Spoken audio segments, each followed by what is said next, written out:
An 8-game conference schedule in 2024. What a cop-out, right? But at least that's not going to be a long-term solution. Better than nothing, I guess, but we're going to talk about it all here on a Monday, Locked On Vols. You are Locked On Vols, your daily podcast on the Tennessee Volunteers.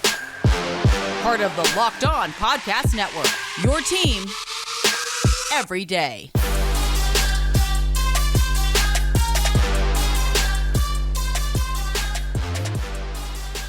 Hey, what's up, everybody? Welcome into it. This is your Monday edition of Locked On Vols. I am your host, Eric Kane. Appreciate you guys being here as always. Shout out to you everydayers for coming back for some more. Couldn't do this show without each and every single one of you guys. So I appreciate you guys subscribing on Locked On Vols on the YouTube channel and following and subscribing wherever you get your audio podcast. We got a loads to get into here today. SEC announces a 8-game schedule for the 2024 season. So looking forward to diving into a little bit of that. What could Tennessee's opponents look like in 2024? And is this a one-off or a one-year type thing? Is it going to go to a 9-game schedule in 2025 and beyond? And we'll discuss all that in segments 1 and 2, Tennessee opponents. And then a look back at a historic baseball game in Tennessee history. I am down here, as you can see if you're watching on YouTube. Don't have the new setup, which is unfortunate because I don't have it on my laptop. But down here, finishing things up in Clemson, South Carolina. In real time, I'm recording this before the Sunday night game, and so I will have full coverage on how this thing ends, right? But Tennessee's played itself into a pretty good situation, and Saturday's win over Clemson was historic. We're going to look back at that win over Clemson in segment number 3. So all that here on a Monday show. Don't forget Twitter Tuesdays coming up tomorrow. Any questions, comments, concerns you guys may have, get them in for a little Twitter Tuesday mailbag at _Caner and at Locked On Vols. So I come on here in the the Friday episode, and I recorded it, Thursday evening, and I recorded it and I say, hey, is there anything going on at the SEC spring meetings? What's going on here? Are they going to decide anything? I do all that. I edit, I upload, I schedule, I hit the road for Clemson. And then, of course, because this is how my industry works, the announcement comes out later that evening that Tennessee, along with the SEC, is going with an 8-game conference model in 2024. So I do apologize. Friday's segment number 1 was a little outdated, but I wanted to, knowing that this was going to be a busy weekend and knowing I was going to be on the road, I wanted to save this and really dive into it here on a Monday. So 2024, 8-game conference schedule, no divisions.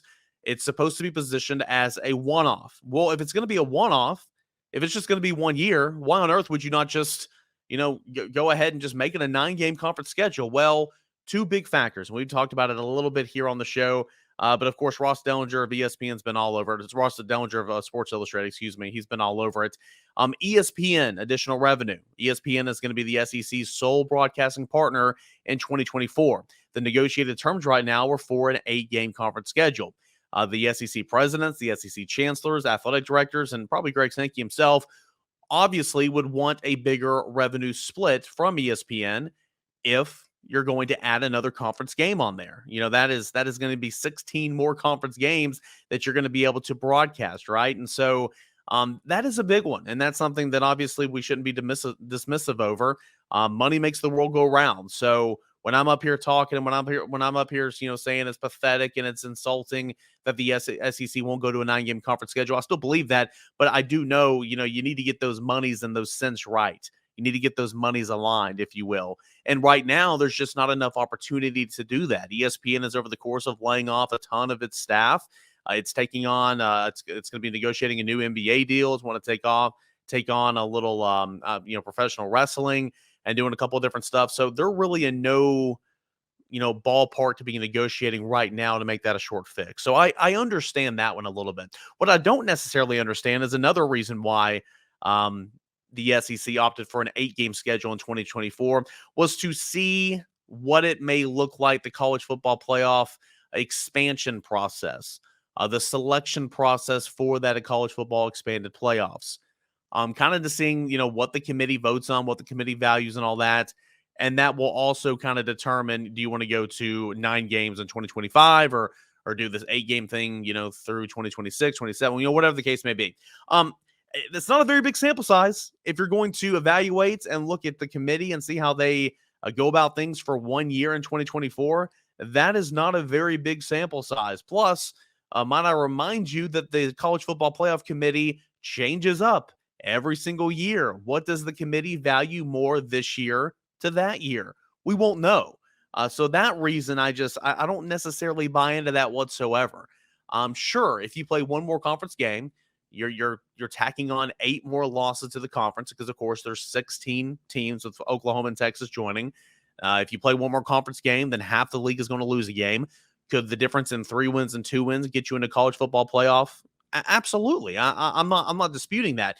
But are you already going to have 4 to 5 teams from the SEC, maybe even more, in that expanded college football playoffs? Sure. I mean, smart. What's that saying? Fat people get rich, hogs get slaughtered. I mean, come on. And I know I'm preaching to the choir here, but it's ridiculous when you sit back and think about it sometimes. So I'm not really buying into that whatsoever. And then future scheduling problems. Sure. The SEC a lot of times already have home and home set up through 2030 or 2031, all that type of stuff. How to go about getting out of those, how to go about maintaining the 8-game plus 1 model or the 9-game conference schedule plus 1 Power 5 opponent. They still need time to figure that out. So, it is what it is. So, whatever the case is, what we know for 2024 is it's going to be an 8-game conference schedule, no divisions. And what it will do is preserve primary and secondary rivals from the get-go. So, Tennessee will play Alabama. Tennessee will play Vanderbilt no matter what in 2024. If it were to be a true 1-7 model moving forward, you might not play Alabama every single year because Alabama is a secondary rivalry. Vanderbilt's your primary. And I know it depends on who you ask and all that, but, Auburn is Alabama's primary. Tennessee is Alabama's secondary, even though the third Saturday in October is one of the premier college events every single year, in my opinion. So what's going to happen is in 2024, the SEC Network is going to get a TV show out of this. So that's always good for the rich. They keep getting richer. On June 14th, the SEC is going to announce 2024 matchups and basically who's playing who. So Tennessee will play, Alabama, Vanderbilt. It'll play Georgia, whoever the case may be. Those kind of like the COVID year. Remember when the COVID year when they had that scheduling show and all that type of stuff kind of announced on the SEC Network? That's what it's going to look like on June the 24th for, the SEC. So we're going to know who Tennessee is going to play in 2024. We just don't know what dates those are going to happen. Those will come at a later dates. It's reported by Ross Dellinger of ESPN that 5 programs publicly supported the 9-game conference model. Those were LSU, Texas, Georgia, Florida, and Missouri. But it was unanimously voted on to do the 8-game 2024 schedule before reevaluating, and Greg Sankey says he hopes to have a resolution for a 9-game conference schedule by this point in time next year moving forward. So we will see, right? How are they going to come up with the 8-game conference schedule? Well, as I mentioned, traditional rivalries, Tennessee, Vanderbilt, that's safe. Secondary rivalries, Tennessee, Alabama, that's safe for 2024. Tennessee and, maybe Kentucky or something, that's probably safe for 2024. But they're also going to use a balance metric by taking into account the last 10 years of the SEC conference standings. That's something Nick Saban spoke to Sports Illustrated on a couple of months ago by putting out, the winning percentage of the last 10 years and trying to make a fair and equal balance system in order to come up with that conference schedule. So is it great? No. Is it the end of the world? No, because if this truly is a one-off, if this truly is just a 1-year situation, then okay, let's get back to the drawing board. Let's figure it out. You're the SEC. It just means more. Put your money where your mouth is, literally, and go play non-conference games like the Big Ten. Go play 9 conference games like every other Power 5 conference out there. You want to pump your chest and say, hey, we're big and bad. We're the best there is. Go prove it. This is a one-off. Okay. Get back to the drawing board, figure it out for 2025 and beyond, and let's go ahead and get to a 9-game conference schedule. The Power 5 opponent component will be in there, so it'll be an 8-game conference schedule in 2024 with 1 Power 5 game outside of the conference. So, that protects the Georgia Techs, Louisville, Kentucky's, Clemson, South Carolina's, all that type of stuff. So, those are kind of my thoughts on that. Is it the end of the world? No. Is it a perfect solution? No. But is it a good short-term solution for the first year of Oklahoma and Texas joining the SEC? Yes. No divisions, 8 games in 2024. 2025, hey, we'll just have to wait and see. Can't wait to see what that looks like moving forward. All right.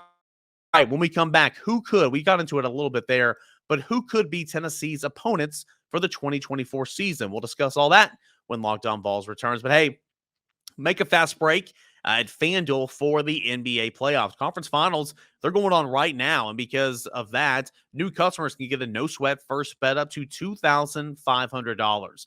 That is $2,500 back in bonus bets if your first bet doesn't win. Great promotions every single day on the FanDuel Sportsbook app to take advantage of those NBA playoffs. Safe and secure, easy to use app where you get paid instantly. You don't have to wait around until the end of the week, until the end of the month, until the end of the quarter to get your earnings into your pocket.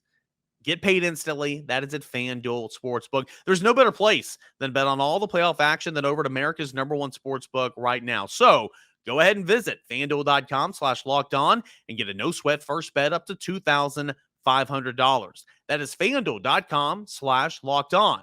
FanDuel, official sports betting partner of the NBA. All right, guys, welcome back into your Monday edition of Locked On Vols. Appreciate you guys being here. If you're watching on YouTube, I'll have my fresh, clean setup as soon as I get home. Probably the next show you see will have that fresh, clean setup, hopefully. If not, it'll come back on Tuesday. But I'm on the road down here in Clemson, South Carolina, trying to finish off the Clemson Regional. We'll talk a little baseball in segment 3. And as I said in segment 1, I'm recording this before the regional finale on Sunday night because it'll be a late night and I got to do stuff for VolQuest.com. And I'll recap everything that was on that next show. But there was a historic baseball game for Tennessee. That was on Saturday. And so we're going to break that down and talk about it because that is the type of stuff that you look back on for years to come. There's already been comparisons from this game to Wright State game. And man, we're going to have fun talking about that coming up in segment 3. So we have that to look forward to. Twitter Tuesday, mailbag edition of the show. Get that in order at _Kane or at Locked On Vols. That is for Tuesday's show. But we discussed the 8-game conference schedule for 2024. So what does that mean in terms of Tennessee? Who could Tennessee be playing in 2024? We got into it a little bit in segment number 1, but again, June 14th, we'll find out those teams. We'll find out those matchups. We won't know the dates or the times. That'll come at a later destination, but we will know the matchups, if you will, very NFL-esque in, here are the matchups.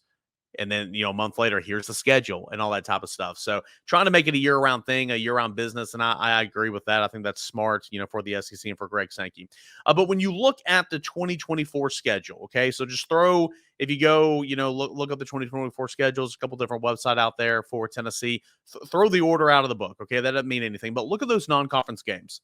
Tennessee is supposed to be playing UTC in 2024, NC State in Charlotte. That'd be the one Power 5, UTEP, and Kent State. Okay, so those, if they're already ironed in and there's contract signed, sealed, delivered, and all that, that's likely not to change, especially with needing to play one Power 5 opponent outside of the SEC. That's where NC State comes in. Now, what I completely disagree with, it's not a home and home. It's a stupid neutral site game in Charlotte. Who gives a flying flip about that? This is college athletics, college football, home and homes. That's what fans want to do. You know how much fun it is being here in Clemson, South Carolina this weekend? I'm with the media. I'm covering the team and everything, sure. But I got one of my buddies here, and he's walking around with a Tennessee shirt on all the time, getting, stared up and down, and drunk guys, mouthing off to him and stuff. It's pageantry, right? It's fun. It's fun. That's what college football, that's what college athletics is all about. You want home and homes. You do not want neutral site games. So, the Syracuse taking part in Atlanta, the NC State and Charlotte, West Virginia and Charlotte, like in 2027 or 2028, whatever. We've already done that. Who cares? So that's my biggest beef with there. But when you look at the Tennessee schedule for 2024, UTC, NC State, UTEP, and Kent State, those are likely not to change, okay? So which teams from the SEC could you go ahead and throw in there? Remember, there's no divisions. Well, as we pointed out, traditional rivalries are going to stay put. So put Vanderbilt down there for Tennessee. If you're watching on YouTube, sorry, the shaky screen. Secondary rivalries are going to be protected. So go ahead and put down Alabama. That is 1, 2, 3, 4, 5, 6. That's 6 games. and that is 2 from the SEC. So you got to figure out 6 more games, and you got to figure out 6 more, and all of which are games inside the SEC. Would it be likely that Tennessee plays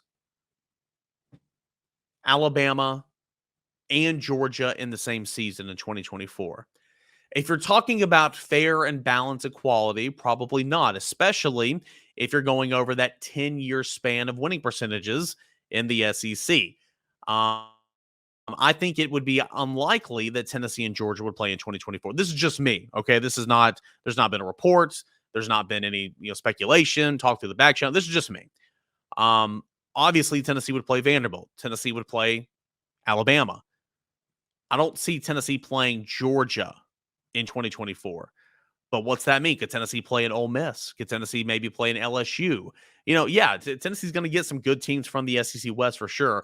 But maybe you're not playing everybody from the East that year. You're probably going to play Florida and Kentucky because those are quote unquote rivalry games. Kentucky's the Border Bowl. Kentucky's the Border War. Battle of the Beer Barrel, right? Florida, you played Florida every single year since 1992 or whenever they redid divisions or created divisions, 91. And the SEC, and my demographic views Florida as Tennessee's rival. So yeah, those could probably be protected in 2024. 2025 and 2026, who knows? Because you're going to this 9-game schedule. And of course, when we talked about the 3-6 model, who's that third permanent opponent or common opponent? I don't think it would be either Kentucky, or I wish it would be Kentucky. I don't think it would be Florida at all. It definitely won't be Georgia. But those are some of the top of games that you can see Tennessee playing in 2024. It'll be interesting to see exactly what it looks like, right? This is a one-off. There's no divisions. And and I didn't even mention this in segment 1. I apologize. What this means is for the SEC championship, you will take the top 2 teams from the SEC and they would go to Atlanta. So you would not have an SEC East, quote unquote, champion. You would not have an SEC West, quote unquote, champion.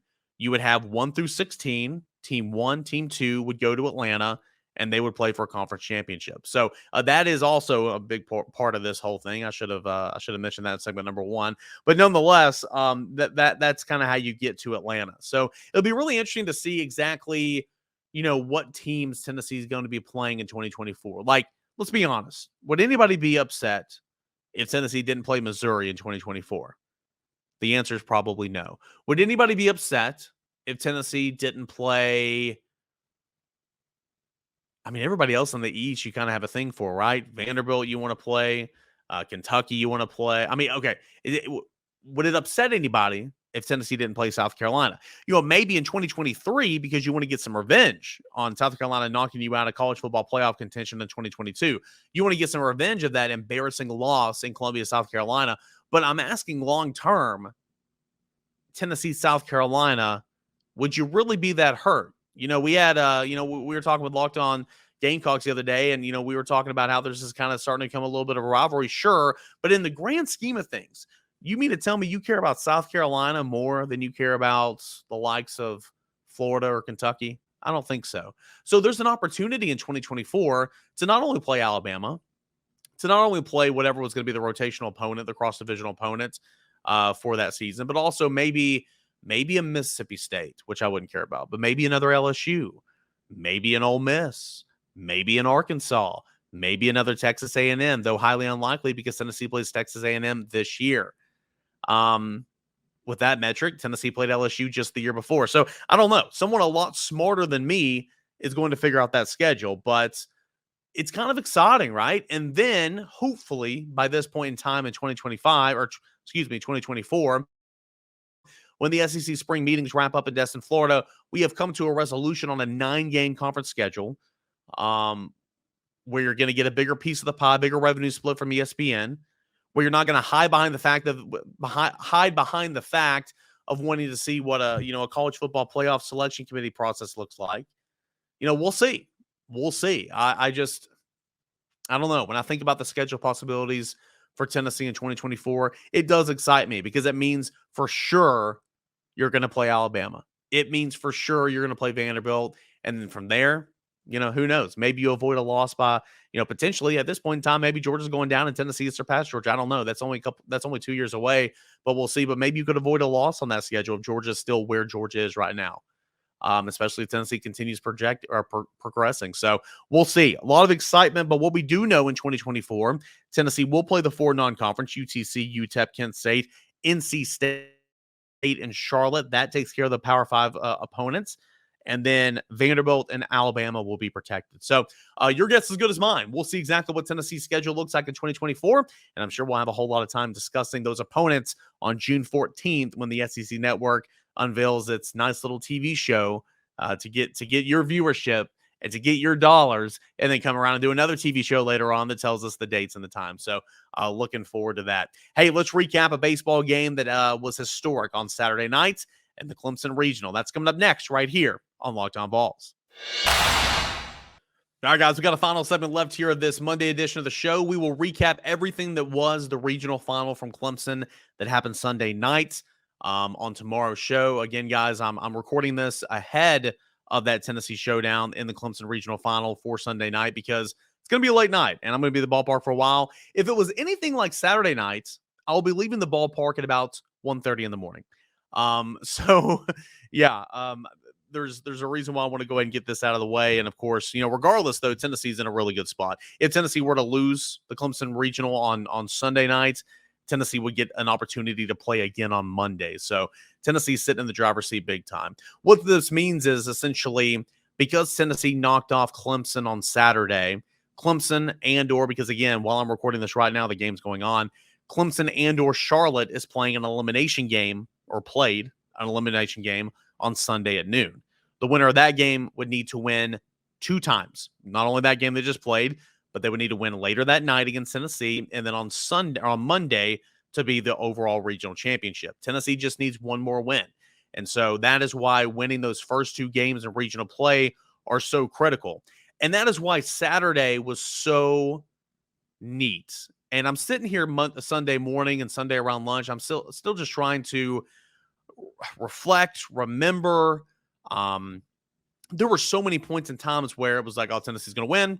Tennessee's going to lose. Tennessee's going to win. Tennessee's going to lose. Tennessee's going to win. Tennessee's going to lose. Tennessee was down by 3 runs at points in times in this baseball game, and it felt like it was 13 runs. That is how good Caden Grice was, the lefty hurler for Clemson, who pitched a career high 8 1/3 inning, a career high, in pitches and all that. He was phenomenal in that baseball game. And this is why the Clemson-Tennessee regional game that ended with the Volunteers over the Tigers 6-5 in 14 innings will go down as one of the best baseball games in Tennessee history, for sure. I mean, you look at this game, right? And you got a great pitching matchup with Chase Dolander and Caden Grice. Caden Grice, he was the number 3 starter for Clemson, but he's the first baseman. He's hit like 17 home runs on the season, driven in like 60 runs. And he's also the number 3 starter. Very Jack Caglione-ish down there in Florida for Clemson and this guy and Caden Grice. And so, with Tennessee's issues to hit left-handed pitching at times this year, it was smart of them to throw him against Tennessee on Saturday night. Clemson took down Lipscomb on Friday in the first game. Tennessee took down Charlotte on Friday in the first game, setting up for a 1 seed versus 2 seed, Tennessee being the 2 seed of the Clemson Regional there on Saturday night. And zeros spanned the scoreboard all the way to the top of the 4th inning when Christian Moore hit a home run, gave Tennessee a 1-0 lead. And then that was short-lived, however, as 4 runs crossed the plate for Clemson in the bottom of the 5th inning. The big blow, it was a 3-run home run from Cam Cannarella, the center fielder, ACC Freshman of the Year. He torched Tennessee in that game. He was 3 for 5. However, later in the game, he was ejected for mouthing off after both teams were already warned for talking. And that was huge because he had to miss the next game they play, the elimination game at noon on Sunday. So anyway, it was 4-1, and it felt like it was an insurmountable, deficit. Tennessee couldn't overcome it. But then Tennessee chips away. Zane Denton hits a solo home run in the 7th. That cuts the Tigers' lead in half at 4-2, and then nothing happening. And then Tennessee with 2 outs, with 2 outs. Christian Moore single. Blake Burke single. And then Caden Grice has had enough. He comes out. I said 8 1/3 earlier. It was 8 2/3, whatever the case was. He comes out. And after back-to-back singles, he comes out. So you have the tying run at first base. You have the winning run at the plate, the go-ahead run at the plate. And Zane Denton comes to the plate, right? And he's down in the count 1-2. works it back 2-2, and then sends a home run over the left field wall. That was a no-doubter, right? It was the only question was, is it going to be fair or was it going to be foul? And Tennessee had come back. It felt like it had done the impossible. It had climbed out of that hole, got Caden Grice out of the ball game. Touched up the reliever that came in, took advantage of hitting those runners on base, those 2-out hitting. Excuse me. And Tennessee had a 5-4 lead at that point in the ninth inning. And so you're like, okay, wow, just come out, close out, get 3 outs here in the bottom of the ninth, and that's it. Well, as we know, that's not how it happens. Clemson scores a run in the bottom of the ninth inning, tying the ball game at 5 runs apiece. And then we hit extras, right? We go to the top of the 10th inning. Chase Burns, who would come on in relief of Chase Dolander, working on like his fourth complete inning of work. And he's out there and he loads the bases to begin. No outs. Loads the bases. Walks a batter, hits a batter, gets up a single, loads the bases. And Tony Vitello thinks about coming out and getting him. And according to the post-game interview, Chase Burns shakes him off and says, "No, I got it." You serious? And so it's like, okay. Excuse me, guys. And then you get a strikeout. And then you get a 4-6-3 double play that originally the call at first base on the relay throw was safe. You go to replay, turns out he was out. And Tennessee gets out of the inning unscathed. Chase Burns gets out of the inning, bases loaded, no out jam, bottom of the 10th inning. He gets out of it. The game lives on. And mind you, the stretch at first base was from Ethan Payne, who came on as a pinch runner for Blake Burke in the top of the 9th inning, who had to stay in the ball game and play first base, and he made that stretch. And guys, I'm going to be honest with you, if not for a couple injuries, I don't think Ethan Payne would have been on this postseason roster. Yet here he is. That's what baseball is. That's why we love it. You go on, Tennessee in the bottom of the 13th, or the top of the 13th, hits into an inning-ending double play, which is unfortunate. And that's when the center fielder, Cam Cananera, I believe is how you say his name, gets ejected. You go on at this point in time, Seth Halverson's in the ball game, and he's pitching really well for Tennessee. And it's the top of the 14th inning. Tennessee has its first, at this point in time, you have Charlie Taylor and a catcher, Ethan Payne in at first base. Austin Jaslov was a DH for a little point in time. I mean, Tennessee's getting towards the end of this bench. And not to mention, Clemson is on its 10th pitcher, right? And with 1 out, Maui Ahuna walks. And then Hunter Inslee, who was 0 for 6 with 4 strikeouts in this game, hits a double to the right center field wall. Ahuna comes all the way around to score, and Tennessee takes the lead, 6-5. Halverson comes back out in the bottom of the 14th inning and slams the door shut, stranding the tying run on third base, and Tennessee wins it. An instant classic, 6-5 in 14 innings. I mean, what more can you say about the Tennessee baseball team, the Cardiac Kids, right? And what more can you say about some of those guys in this baseball game? Jared Dickey was really, really good. He toughed through again. He got hit on the hand at one point in time in this baseball game, stayed in, and at one point in time might have been asked to catch if needed because Tennessee was already down 2 catchers because of some pinch hit opportunities and all that. You have a guy like Blake Burke, who's been moved down to the bottom of the order, hitting 6th, and he was 0 for his last 18 or whatever going into the game, and he comes in and has 3 hits before being lifted for a pinch runner. Again, I already mentioned Ethan Payne coming on. 2 critical sacrifice bunts and extra innings that Ethan Payne lay down, and he a great stretch at first base to help induce and help corral that 4-6-3 double play in the 10th inning. Just fantastic stuff. But really, in my opinion, the story, and of course Zane Denton, 2 home runs, the 3-run go-ahead home run in the 9th that you thought won it. Zane Denton, 4 RBI on the day. Incredible game for the former Alabama Crimson Tide third baseman. Chase Dolander gave up 4 runs, lasted only 4 innings in the 3rd. Chase Burns comes in, pitches a season high in relief, but a season high overall, 99 pitches, where he allows 1 run off 6 hits and 6 innings in a 3rd. That is a start, guys. I mean, it really is, but he came in the 5th inning. And then Halverson slamming the door shut. 3 innings in a 3rd, spotless baseball, no runs and no hits. What a game. What mental fortitude for Tennessee to close this one out and to say, hey, I don't want to have this quick turnaround and play at noon the next day where everybody's going to be just deflated. I want to win this game right now. I want to throw my horses, put myself in the best opportunity to win this thing on Sunday night, because we're sitting there in the press box. It's like 13th, 14th inning. And we're like, all right, well, it's a foregone conclusion. Whoever loses this game tonight is going to lose tomorrow at noon because of such a quick turnaround. We'll see if that actually happens, but Tennessee doesn't have to worry about that. So John Wilkerson's call on the Vol Radio Network was fantastic. I was really proud of my coverage over at VolQuest.com. I hope you got to read it. Games like that are so much fun, but also you gotta realize, Big J journalist here. Twice I had everything ready to go, and I was a click away from submitting my final work when the last out was going to be out there, and then Zane Denton hits a home run, or Tennessee gets that double play or whatever to get out of it. So I had to rewrite like 3 or 4 times, and so that's the frustrating part about those games for people like us. However, it's exciting, and it's why you do it. You love to do it. So I'll recap everything that was the Clemson Regional Sunday night, but I wanted to talk about that historic game. Program record for 14 innings, tied it. Happened 4 other times. Last time it happened was at Texas A&M in 2017, but it's historic because it tied a program record, but it's an instant classic for the way Tennessee won it in regional play and already drawing comparisons to the Wright State game, that grand slam from Drew Gilbert and all that. So what a night. It was really, really fun. What a night for Tennessee baseball, and we will see what the rest of the weekend looks like, and we'll see if Tennessee can host a regional if you finish business here. So we'll have to navigate that when we get there. But hey, guys, I appreciate it. We'll recap everything was the Clemson Regional finale on Tuesday's podcast. We'll take your questions, all that and more. Thank you so much for tuning in, watching us, listening to us, subscribing, and following along.